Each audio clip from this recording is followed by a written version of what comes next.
Well, at this point, I'm just waiting for the phone call that lets me know I'm going to die in 7 days, right? Welcome to the Daily Neitz Daily Look at classic film, modern cinema, and the world of professional wrestling. Today we're talking about the 1929 film Chien Andalou. It was directed by the guy who directed The Exterminating Angel and written by Salvador Dali. That should be all you need to know. There's no plot. It's just stuff happening to people. Not to say like, oh, that's all this movie is. No, it is art. This film is just pure art. I feel like, because this is the third Brunel, I think that's how his last name is pronounced, film that I've seen. The first two were Belle de Jour and The Exterminating Angel. And I feel like I've watched this guy descend into madness, except I've watched these films in reverse order of their release.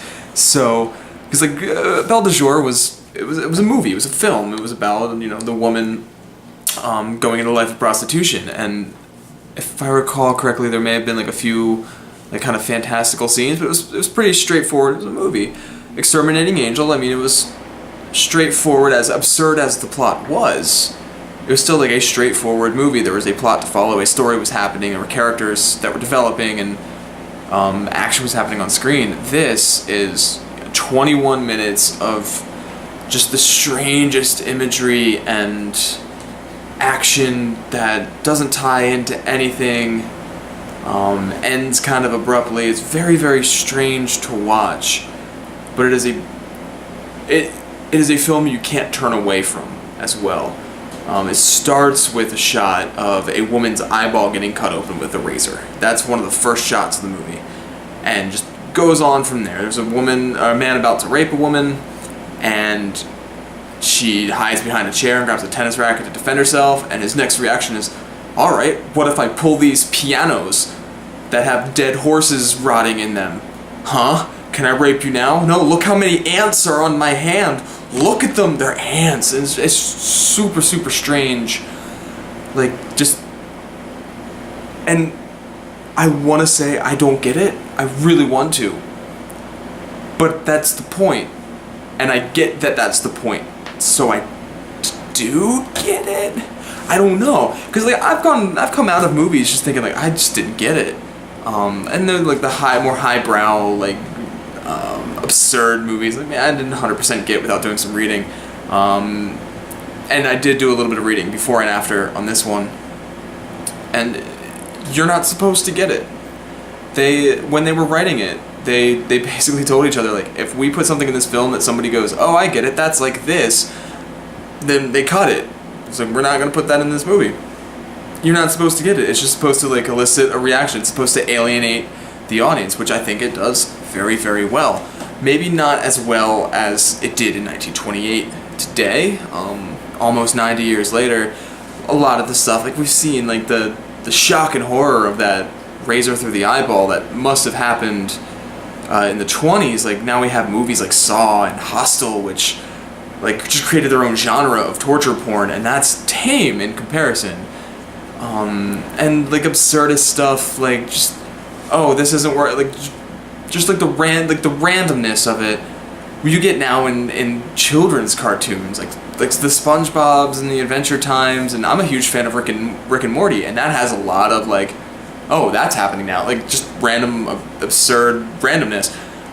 Like, this stuff is super present in film now, but at the time it wasn't, and it created like that idea of using film to not just tell a straightforward story and to not be realistic, and to just create what is essentially a dream.